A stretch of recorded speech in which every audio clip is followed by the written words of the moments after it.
What's up mga boss Lodi Amo? Si Chavez nga pala at nandito na naman tayo sa ating episode ng Kwentuhan Solocast by si Chavez at ngayong gabi tatalakayin natin ang isa sa pinaka-natutunan kong naging aral sa akin na podcast, no? Mostly kasi nang pinapakinggan kong podcast dati, parang puro mga katatawanan, kabalbalan, hanggang shinare sa akin ni Kuya Glenn yung Anti-Support Social Club, tapos about men masculinity, hanggang nakilala ko si Ato, hanggang kung ano-ano yung pinapanood ko. And now recently, nakikinig ako sa podcast ng about life lesson, no? Parang paano mo ire-redeem yung sarili mo, no? Paano ka magiging karapat-dapat para sa tao na gusto mong maging, sa mga bagay na gusto mong makuha, at saka sa mga goals na gusto mong ma-achieve.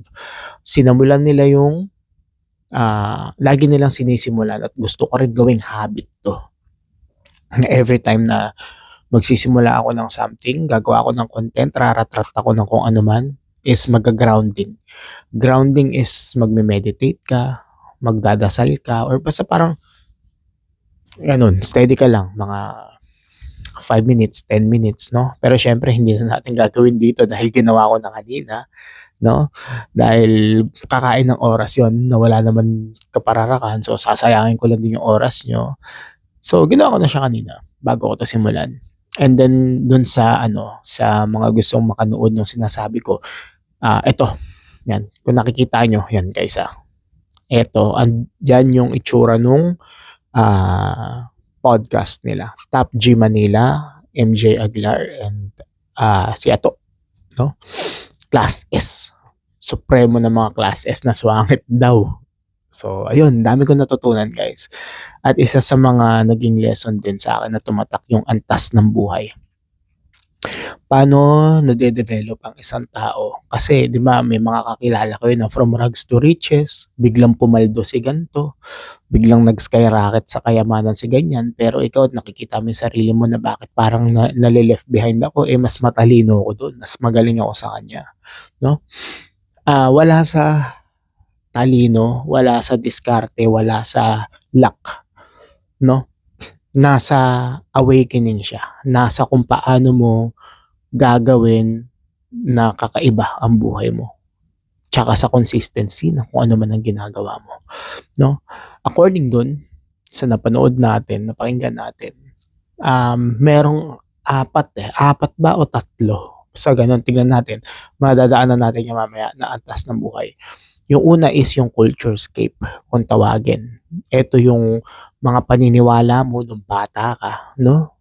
Kasama na dyan yung belief system mo na kailangan mo mag-aral, makakuha ka ng magandang grades, makahanap ka ng magandang trabaho para magkaroon ka ng sahod na maganda. Andyan din yung religion, Christian, Islam, kung ano man, 'di ba, iglesia, born again, Sabadista, maraming religion na hindi mo naman siya totally naging choice nung bata ka. Kasi pinanganak ka ng wala kang kamalay-malay. Hanggang yung parents mo na lang ang nag-raise sa'yo at nag-implement sa utak mo ng ganung belief. Hanggang sa kinalakihan mo na siya, naniwala ka na na totoo na yun. Pero wala kang proof. Kumbaga wala kang naging choice. Isa rin to sa mga sinasabi ko sa mga tao nagko-convert ng religion na nagising ka na. 'Di ba? Kumbaga, hindi naman dahil sa nahanap mong totoong religion, magkakaroon tayo ng ibang topic tungkol dito dahil malalim na debate ito. Pero ang religion kasi, wala namang maling religion. Lahat ng religion tama. Importante, naniniwala ka. No? Naniniwala ka. Kanya-kanyang paraan lang yan. No? Kanya-kanyang paraan lang yan. Kung kanya-kanyang method, at the end of the day, sa langit pa rin naman ang punta natin lahat. No? So, ayun. Tulad ng religion, tulad ng mga belief systems mo, mga fear mo, kunyari, mga fear mo na huwag kang lalabas ng gabi kasi delikado, don't talk to strangers kasi baka mamaya ganito, baka mamaya ganyan, di ba? Hindi naman natin sila masisisi kasi most likely yun din ang tinuro ng mga lola nyo sa kanila, mga magulang nila, no? So, ang culture scape is yung belief system mo nung bata ka, di ba? Kunyari, para kumita ka ng pera, magtrabaho ka, mag-OT ka, no? Yun yung sistema na effective sa kanila nung panahon nila. 70s, 80s, 90s. Guys, sa mga panahon na yun, kung magtrabaho ka talaga ng sabihin natin 8 hours, makakabili ka ng sasakyan, makakabili ka ng bahay. Kumbaga, ang bigas lang nun magkano lang. Ang tinapay nun, magkano lang. Ang grocery mo, magkano lang. Ang bayad mo sa kotse, bayad mo sa bahay, magkano lang. 'Di ba? So, sustainable talaga na kahit anong trabahuhin mo, no? Mas maganda lang ang kitaan kapag medyo nag-aral ka dahil mas mataas na posisyon na makukuha mo. Pero pansinin niyo, yung mga nagtatrabaho nung 80s, 90s, hindi naman naghihirap sa buhay, 'di ba? Kumbaga parang, oo, may mga struggle yung iba, depende na lang kung saan ka napadpad. Pero majority ng mga nagtatrabaho noon is sustainable. Sustainable ang buhay, no? Ngayon, yun ang inimplement dun yung ganong sistema naniwala ang magulang natin. At yun din ang pinaparanas nila, ang gusto nilang ipa-implement sa atin na naging anak nila. However, sa panahon ngayon, no, sobrang hirap na kasing kumbaga yung sistema na gumana sa kanila dati, hindi na gumagana sa panahon ngayon. 'Di ba? Dahil andyan na yung technology, andyan na yung AI, andyan na yung kung anong-ano mang sa internet. So ngayon, naiinis sila or nagagalit sila or nasasayangan sila kapag yung mga taong gumagawa ng mga content, no? Sabi nga ni Ato, pinag-aral siya ng magulang niya. Tapos pagka-graduate niya magbablog-vlog siyang ganun, no? Pero yung kasi yung naging yun na yung sistema ngayon 'di ba? Ang daming content creator na pumaldo. Guys, alam niyo na 'yan. Ang daming proof sa YouTube, ang daming proof sa lahat ng social media platforms, ang daming content creator na pumaldo. Yet, ang sinasabi pa rin sa atin ng mga magulang natin, mag-aral ka, magtrabaho ka, maghanap ka ng magandang trabaho. 'Di ba? So, yun ang sistema kasi na alam nila. Ano ba namang alam nila sa content creation? Wala pa namang ganun dati. 'Di ba? Wala pa namang crypto dati. 'Di ba? Wala pa namang dati, pag-aahente ng kung ano mang real estate, 'di ba? Or digital products, 'di ba? Or online gaming. Wala pang ganun kasi dati, guys. So, hindi ko naman sinasabi na 'wag kayong magtrabaho, 'di ba? Yung kasi yung traditional na sistema, no? So, kaysa mag-go ka sa traditional, no, I mean, hindi naman sa kaysa mag-go ka, kung mag-go ka sa traditional na sistema at magtataka ka kung bakit hirap ka pa rin or parang struggling ka pa rin. Kasi nga, niraran mo pa rin yung lumang sistema na hindi na applicable sa panahon ngayon. 'Di ba? Mag-isip ka ng mga bagay na kung ano man ang applicable ngayon. Tignan mo yung mga tao na pumaldo, anong ginawa nila. Success leave footprints. Ika nga, sundan mo lang, pinagagawa nito mga to sa buhay, bakit pumaldo, 'di ba? Most likely, hindi lang sa pagtatrabaho yan. Maraming ginagawa ang mga tao ngayon para kumita ng pera. Lahat nasa internet na aaralin nyo na lang. Okay. So yun, culturescape, yung kumbaga pinakain sa'yo yung finid sa utak mo ng kinalakihan mong environment, ng magulang mo, or ano man yung kung saan ka man lumaki. At yung mga naging belief mo dun sa kinalakihan mong environment, yun yung culturescape na tinatawag. Pangalawa, awakening. Awakening, ito yung nakikita mo na yung difference. Na parang, bakit kailangan ko magtrabaho? Itong si Josh Mojica, pumaldo nang hindi naman pumasok ng 8 a.m. to 5 p.m. Hindi naman nagkorpo to, parang gano'n, di ba? Ito naman si Kong, hindi naman 8 to 5 to, hindi nag-OT to, di ba? Si Gio Ong, may mga iba namang ginawa sa buhay din yan, para pumaldo eh. So, nagtatanong ka na, yun yung awakening. Nagigising ka na parang, putya, parang mali yung tinuro sa akin Parang, ba't ganun? 'Di ba? Yung finid na belief sa akin, bakit parang hindi naman totoo? 'Di ba? Bakit parang iba yung nakikita ko sa nangyayari sa mundo kaysa sa sinasabi sa akin nung bata ako? That's the awakening. Nagtatanong ka na, nagiging curious ka na, naghahanap ka na ng proof, naghahanap ka na ng evidence at nagkakaroon ka na ng comparison. So, yun yung parang pinaka-critical moment na kailangan mo ma-unlock sa sarili mo. Kung gusto mo talaga magbago ang buhay mo, gusto mo talaga magkaroon ng changes, hindi lang sa pagpaldo guys ang success. Tandaan niyo yan. Hindi porke ang definition kasi ng mga tao ngayon. Pagka bumili ka ng malaking bahay, nagkaroon ka ng magandang kotse, meron ka milyon sa bangko, successful ka na. Depende kasi ang definition ng success. May mga tao akong kilala na ang definition nila ng success is ma-achieve, makapunta kunyari sa ibang bansa, makapag-travel sa ganito, madala yung magulang niya sa gantong vacation. So, iba't iba rin tayo. Ng iba naman, gustong maka-achieve ng ganito, gusto mapunta sa gantong posisyon. So, iba-iba tayo kasi ng pananaw when it comes to success. Hindi lang pera, kung ano man luxurious bagay ang success, guys. Yun lang kasi ang nagiging basis ng matrix. Yun lang yung nagiging basis ng society na successful ang taong mapera. Marami akong nakikita at nakikilala dito, guys, na ang dami nilang pera pero parang ang dami mo rin problema. Parang ganun. Kasi dito, guys, mga lokal lalo. Sa Abu Dhabi, Dubai, pa sa buong Emirates. May ang daming pera nito mga to.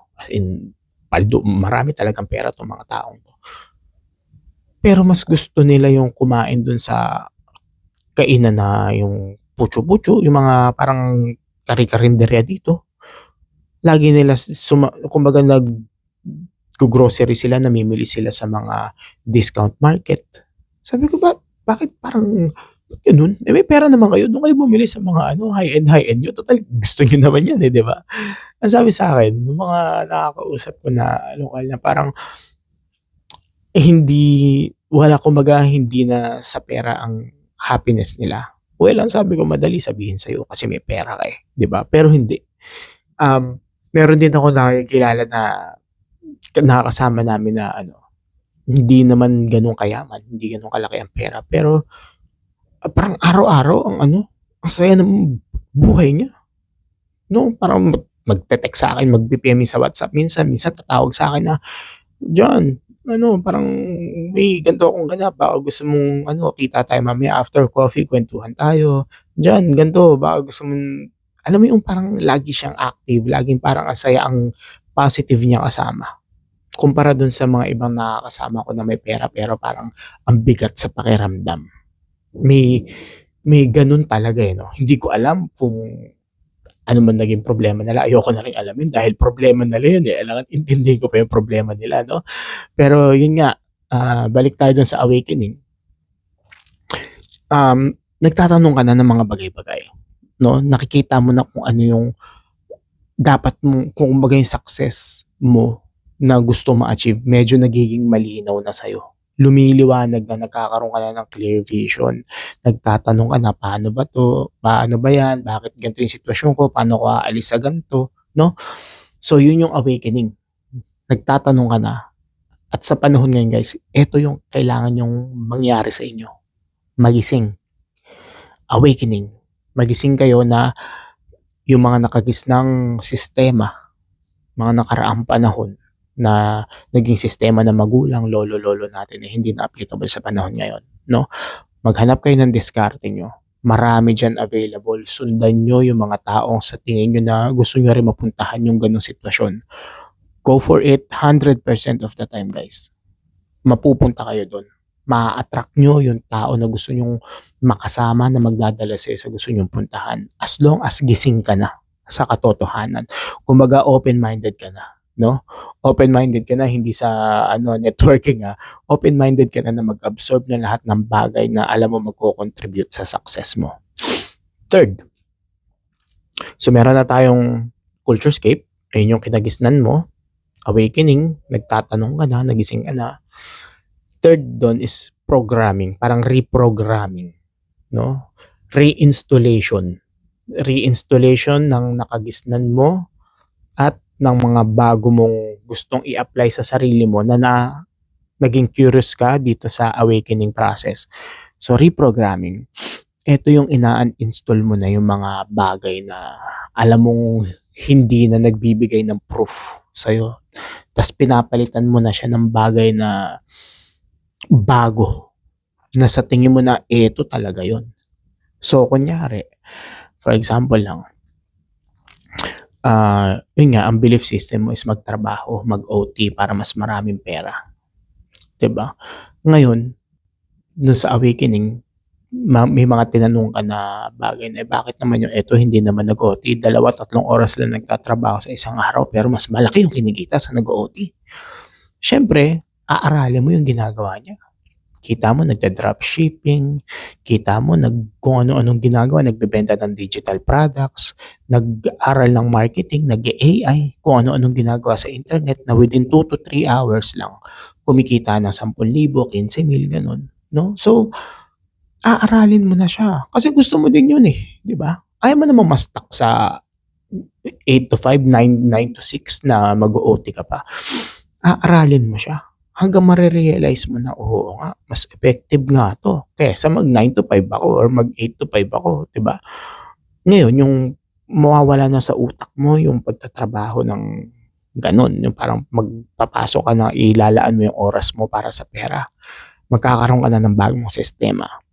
Aaralin mo na yung AI, aaralin mo na yung ganito, kung ano mapapanoorin mong tutorial sa YouTube, 'no? Ayun na yung reprogramming. Tinatanggal mo na yung dating belief, pinapalitan mo na siya ng bago. Gano'n din guys sa religion, yung mga tao nagko-convert ng religion, 'di ba?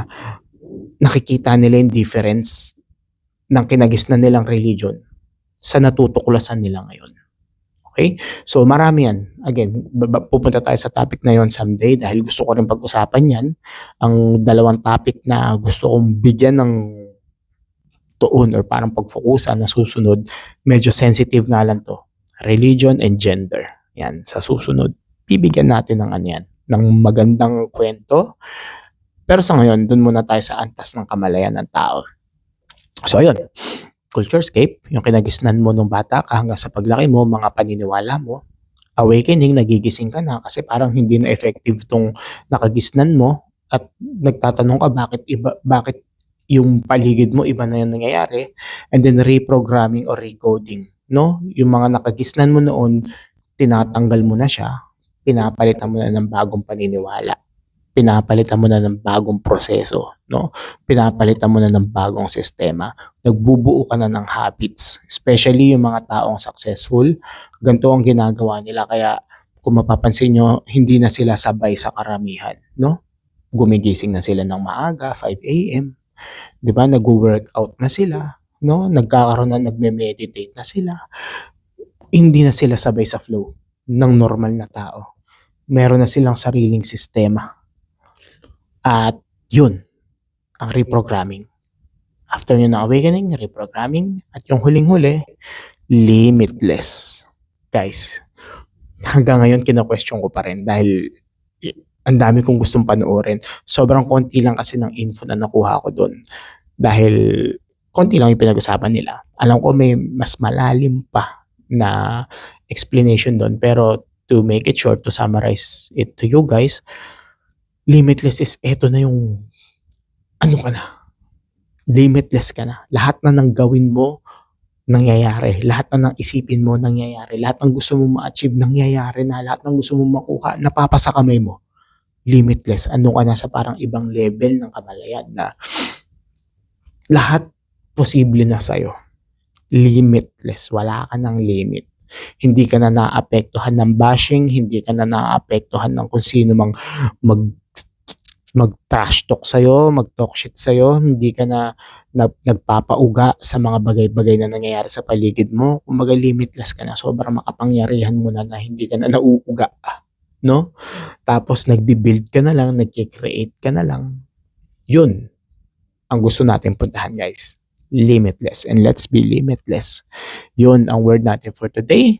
Limitless according to kay Coach Rasmussen. So sa mga susunod nating guys, mga kwentuhan, manonood tayo or kukuha tayo ng topic sa mga pinagkukwentuhan nila or kukuha ko ng clip sa mga podcast nila, tas hihimayin natin, no?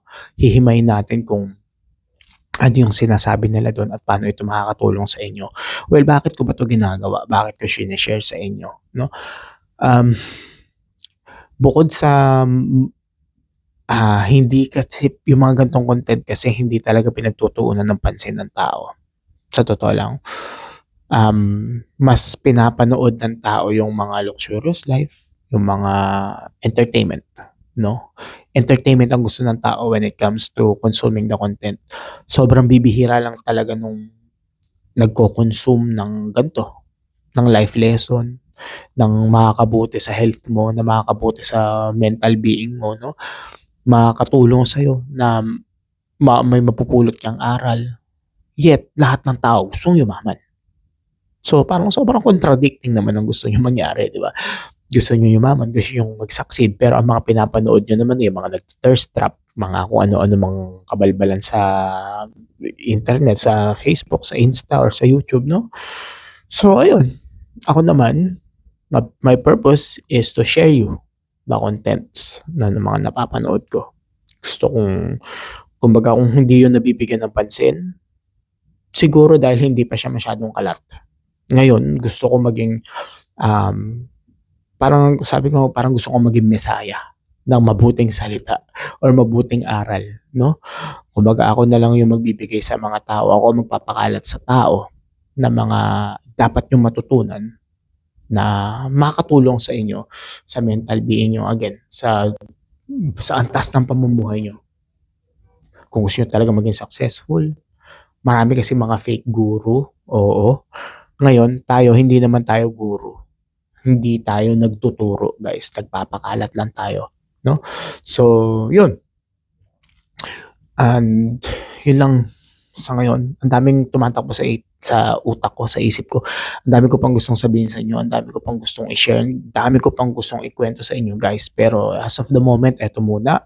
Again, panoorin nyo na lang yung sinasabi ko sa inyo na podcast, no? Marami kayong matututunan doon. 1 oras lang yun. Panoorin nyo kung gusto nyo ng may pinapakinggan habang nag-work kayo, nagmamaneho, nag-gym, nagluluto, or kung ano mang ginagawa nyo, guys. Pakinggan yun. Promise. Magigising kayo. Magigising kayo. Marami kayong matututunan. At yun lang. Thank you ulit sa pagsubaybay sa atin dito sa ating Solocast by C. Chavez. Pa-subscribe na lang mga Boss Lodi Amo. At kung ayaw nyo mag-subscribe, again, walang problema sa atin. Okay lang. Mag-subscribe, not a big deal. Pero, ang hinihiling ko lang sa inyo, i-share to sa mga tropa, sa mga mahal nyo sa buhay, sa mga mag-anak ninyo, sa mga kaibigan ninyo na sa tingin nyo makaka-relate din sa mga gantong usapan. Alam mo yun, baka maging tulong din kayo at maging mabuting ehemplo din kayo para mabuksan ang isip nila, matuto sila, no?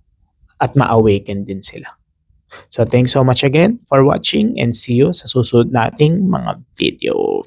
Solocast by C. Chavez.